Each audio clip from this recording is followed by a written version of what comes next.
Marie Leppert, class of 1944. My legal name is Ellen Lloyd Terry Jr., but if you talk to anybody I went to school with, it was Pete Terry, and I graduated in 1954. Judy Terry, I was Judy Galore at the time, class of 57. Cindy Pfirrmann. I graduated from Scotch Plains and Fanwood High School in 1975. I am now a biology and anatomy teacher here at the high school. So my name is Jonathon. I teach here at Scotch Plains and Fanwood High School, and I went to Scotch Plains and Fanwood High School from 1994 to 1998. Hi, my name is Raymond Moskal, Scotch Plains and Fanwood High School, class of 2003, and I've been working in the school district I've been teaching in the school district for the past 6 years. My name is Michael Dieu. I'm graduating this year, 2019.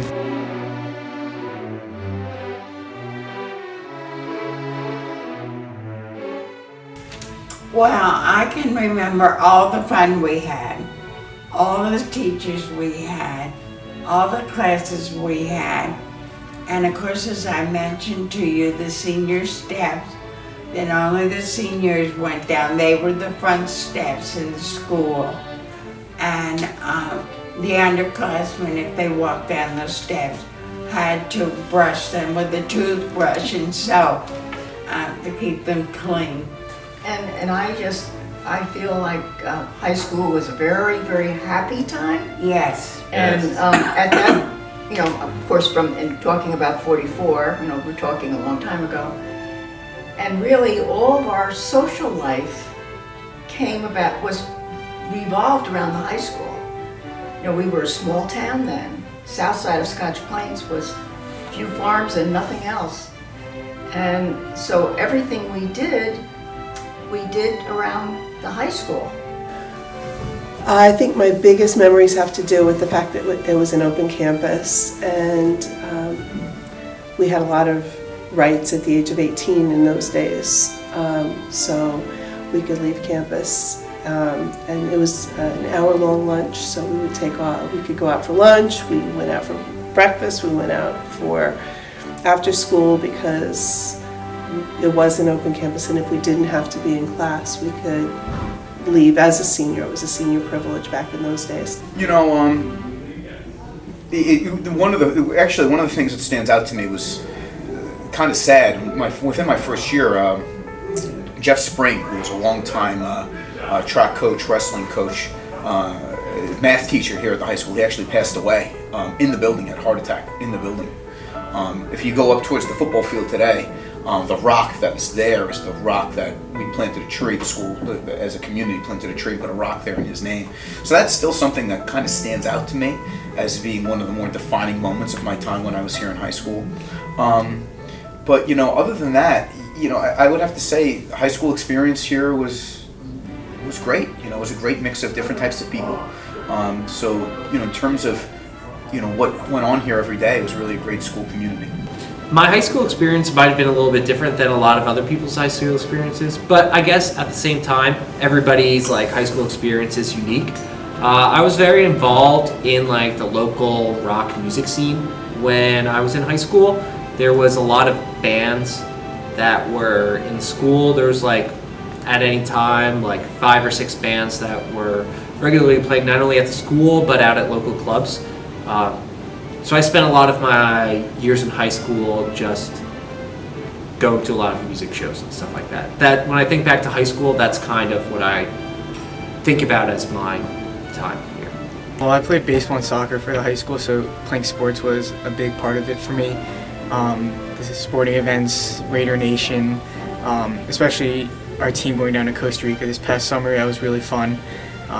We spent a week down there and we played against some really good teams. So sports were a big part of high school for me. As I was a student council president, so organizing a lot of school events and just getting to know a lot of people from my grade was a really good experience for me. So overall, I just had a great time.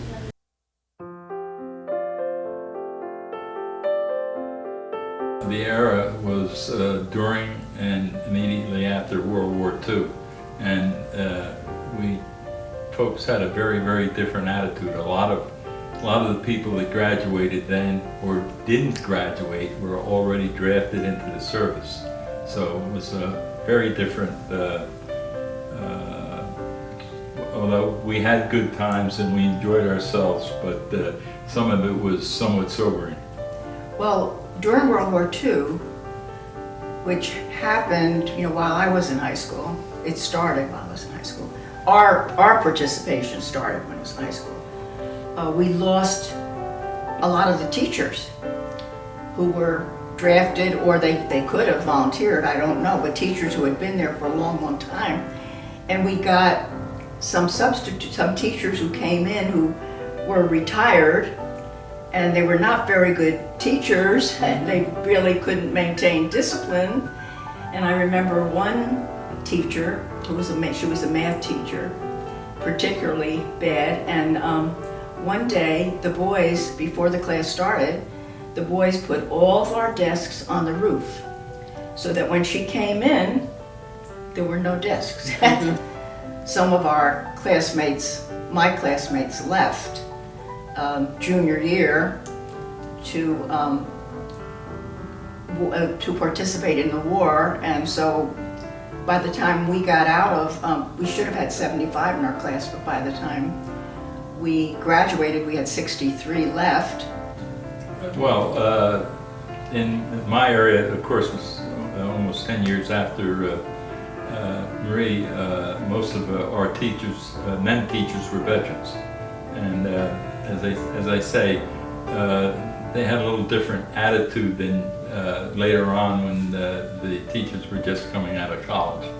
And they may not have been that much older, but they were much more mature. And I've had a teacher say, if you can't behave, maybe you and I ought to go down to the gym and straighten things out, which today you wouldn't get it. Yeah. As I say, they had a much different attitude towards things, and not that they were unpleasant or anything like that, but it was just different. There was a war bond sale sponsored by the High Tribe, and that was to purchase a flying Jeep training plane, and we did raise over $700,000. Well, it was my junior year. It was like first week of school, probably. Sitting on the gym bleachers and found out a plane hit the Twin Towers, and I didn't even realize that it was a terrorist attack at first. It was just weird. And then little information started coming out throughout the day. Kids started leaving school. It was probably, I'd say, a quarter of the kids by the end of the day just left school. A lot of people were having trouble communicating with their parents. It was so close to home that it really affected everything that day. And then after that, the rest of my high school experience, it was kind of a cloud looming over us. As teenagers, you're in high school, you're in history class, you're learning about World War II, you're learning about Vietnam. I hear stories of my parents about how all of their friends got drafted, and we didn't know how the future was going to turn out. We didn't know if we were going to be shipped overseas and everybody's going to be fighting in this war. It didn't really work out. I mean, I do know a lot of people from high school who did end up going overseas and fighting, but it was just kind of this cloud that kind of hung over us the rest of our high school lives, and I mean, to an extent still does today.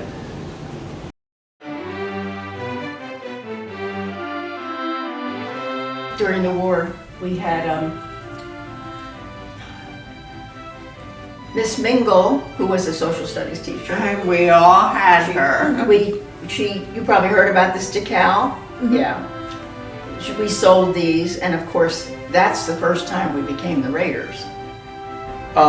So the logo controversy is something that really only developed within the last couple of years in the school district. We had the, I guess now it's being described as the blockhead logo. We had that logo. I have to be honest with you, the logo did not mean much to us. I never remember there really being a conversation about the logo. We had, on the side of the football helmet was the same type of arrowhead spear that you see for Florida State. My friend who is Indian from India, was the Raider Indian. So he would dress up in the Indian garb, and that was kind of a joke, you know. It was definitely played up at that time. But I mean, there was no logo controversy. So in the first couple of years I was at Scotch Plains and Fanwood High School, I don't even really know what our logo was. I think it was this like clip art of a like a Viking like riding in on something, and no one really paid that much attention to it. But for Raider Nation, they used that Raider head a lot on a lot of the gear and stuff. And during my junior and senior year, that's when there was a lot of controversy over the Raider Nation head. So over time, there's a process that changed the logo to what it is now, which is kind of, it looks like a knight basically, and it's a pretty cool logo. But there was a lot of controversy over that because some people said we're not the Knights, we're the Raiders. Some people said that they didn't have a problem with the old logo, but I think it's fine. We have a brand new start, and now we're able to actually have one logo that we can get behind and put on all of our gear and stuff, so I think it's fine going forward.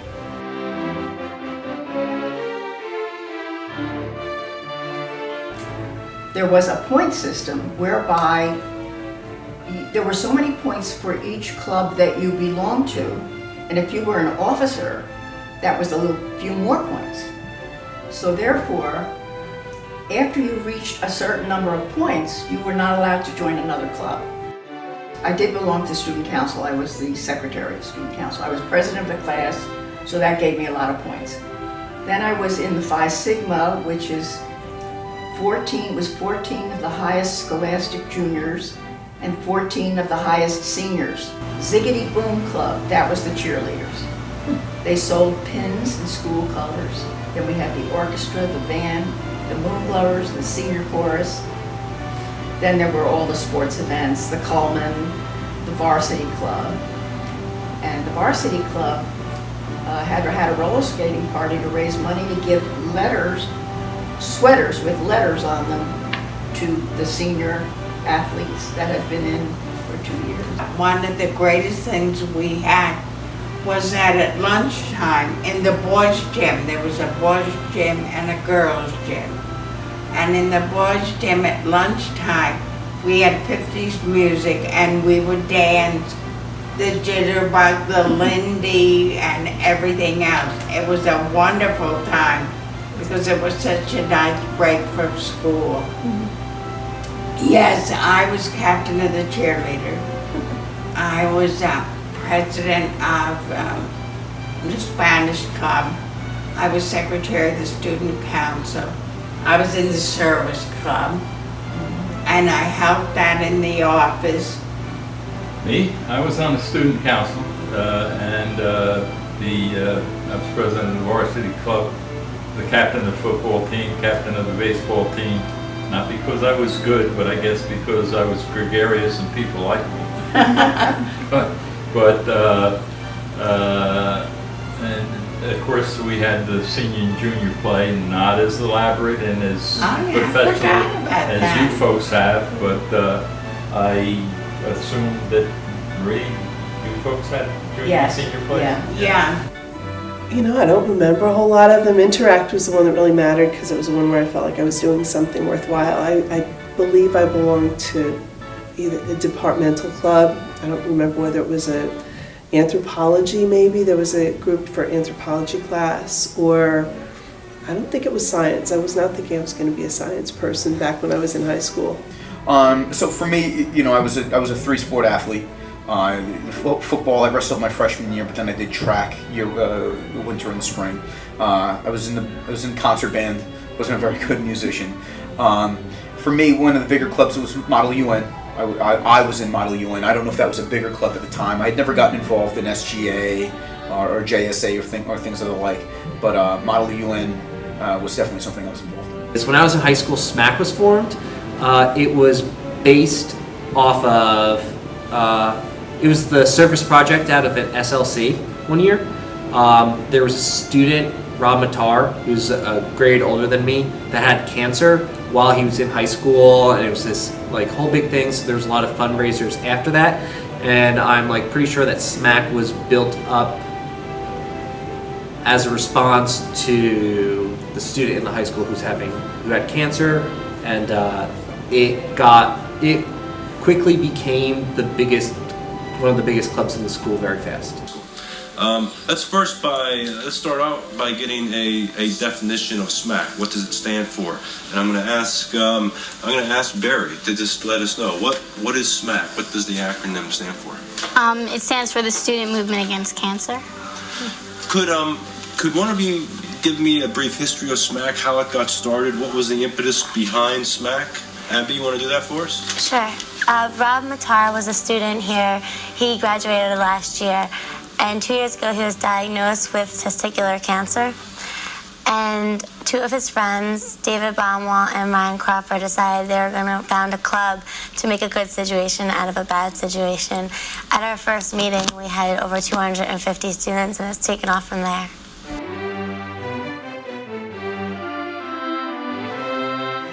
We had a sophomore hop. Yes, Too, which they and we don't used to have sock hops. And the other thing was that the proms were in the school. Yeah. We didn't go off the schools, and parents got involved with decorations and stuff like that. And we also had the varsity club used to run dances after the basketball games to raise funds. So, as Marie said before, most of the social interaction in the school was in the school. Yeah, so they had like a winter dance, and they would have obviously the proms. I think there were one or two other dances or socials during the course of the year. Don't remember all the details of them, and didn't go to every one of them. But there were a lot of things available to do in the school after school hours. We did have homecoming. So homecoming was nice because we one of the things that the community sometimes gets frustrated. We no longer have a Thanksgiving Day game, and we have not had a Thanksgiving Day game for football, because that's usually what's attached to homecoming, for at least 10 years. With the reason the Thanksgiving Day game kind of died out here in Scotch Plains was we didn't have a traditional rivalry to play. Many years ago it was Johnson from Clark, then it was Elizabeth, then it was, when I was in high school then it was Union, and then when I was in high school it was Union, when I came back here it was Elizabeth.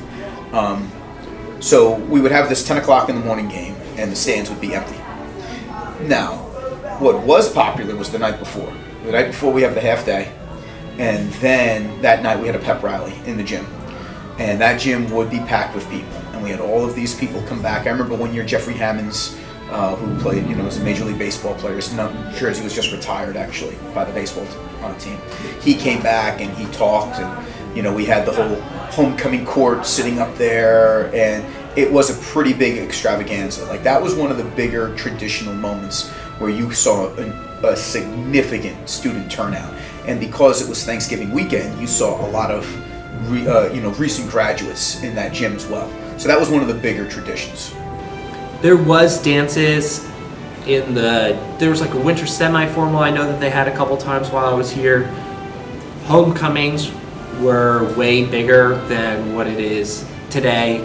There were bonfires to get people pumped before big football games. Homecoming was in the gym, and like all of the clubs, or like all the performance groups performed. There was a big king and queen's court that's there. It was a much bigger deal. I feel like more people actually showed up to things, maybe because there was less to do otherwise, but people don't really show up to things anymore. If you're not involved in it, a lot of people just don't go to those things. Whereas back then, even open mic nights were packed. There was multiple Battle of the Bands every year that I was at. It was packed. A lot of the events that happened after school had a lot more people going to them.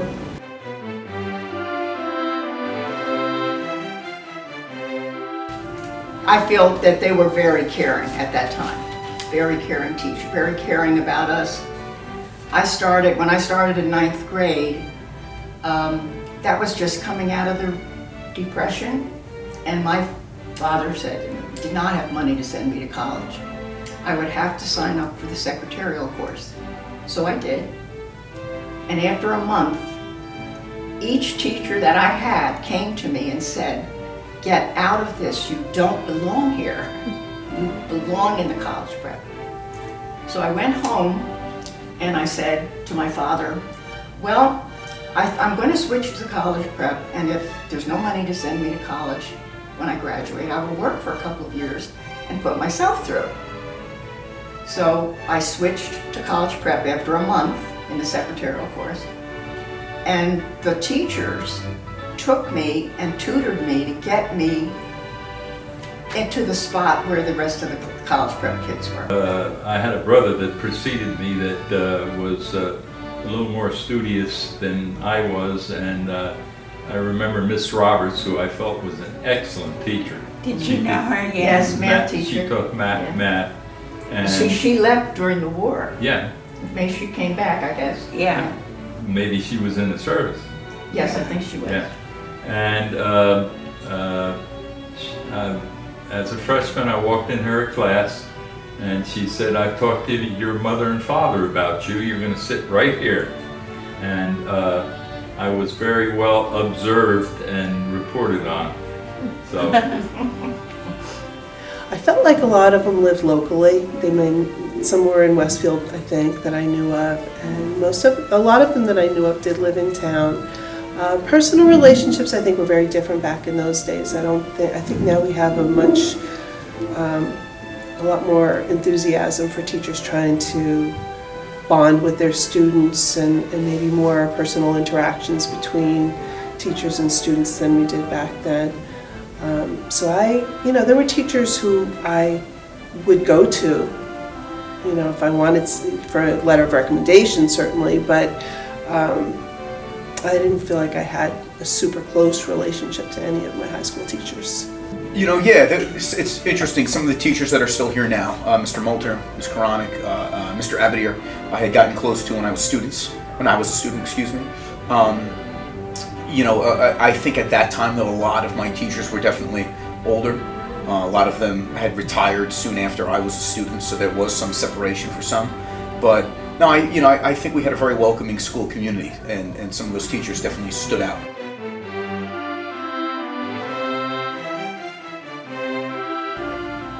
The 95% of the school members went to the games. We went. There was tremendous school spirit when we were growing up. When my kids were at the high school, I would not say that happened. But you just did. I mean, everybody went. I'd say 95%. Yes, I remember. Nothing We went else. to all the school sports. Nothing else to do. Well, but it was nice. I mean, we said before, our whole life revolved around the high school. Yeah. Well, I wouldn't be called super school spirited when I was a kid, but I did go to all the football games. That's what everybody did in the fall. Homecoming was a big deal. Went to the basketball games and the baseball games. So we were, even though I wasn't really in that particular group of students, we did attend dances, and it was the social activity that was important. I'll tell you this. In this currently, what goes on now, that like in this school community, if there's a big sporting event, there's a pretty big crowd. I think that was the same when I was in high school. I remember seeing a lot of kids at sporting events and things like that. I think maybe school spirit might have been a little bit more visible than what I do see now. I think there were far more, from just what I recall, but it's been a long time. I remember more varsity jackets and jerseys and things of the like, because we always attach school spirit clearly to the athletic component of the high school experience. So I remember seeing that more often. But again, that could just be a fond memory. That might not be accurate. Yeah, in general, I think there is a good amount of school spirit at our school, especially for like the big games, like against Westfield and stuff. We get a good crowd, especially for soccer and basketball. Those are some big sports, and I think overall you can get a feel that people do care about what's going on at the school, the teachers, the students, and we all try to go out and support each other. It's like even the plays, the musicals, we all try to support each other.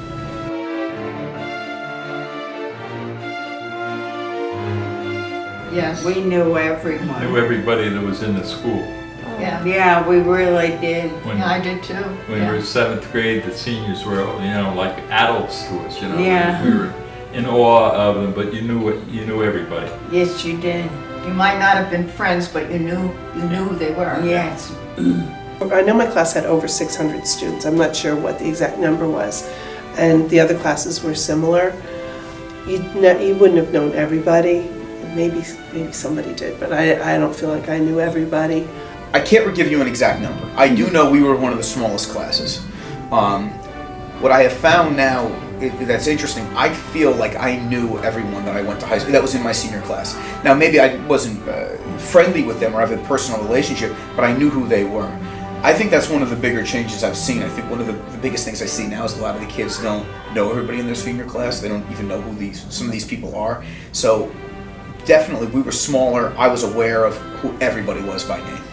For the most part, I knew who everybody was. I think, obviously there's, the 1 or 2 kids who you never, had a class with, and, but for the most part, yeah. I think just under 400 kids are in our graduating class, and I know almost everybody by face. I know most kids by name, and I'm close with a lot of people when I talk to them.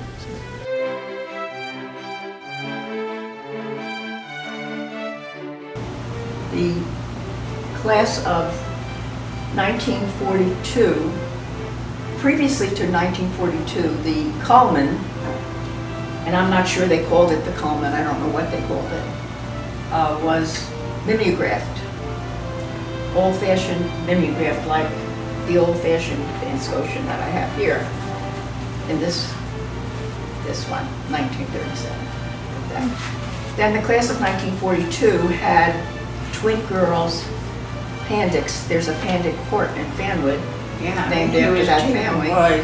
And they had a publishing company, and their father offered to have a regular published yearbook for them, there's actual professional one. So they got that. And then the next year, 1943, the senior advisors, who were Miss Pitcher and Miss Higgins, and they would not allow the class to have a yearbook. They convinced them that they had to give their money to the British War Relief because we had the British refugee that I told you about, who later became Sir Peter Emery in England.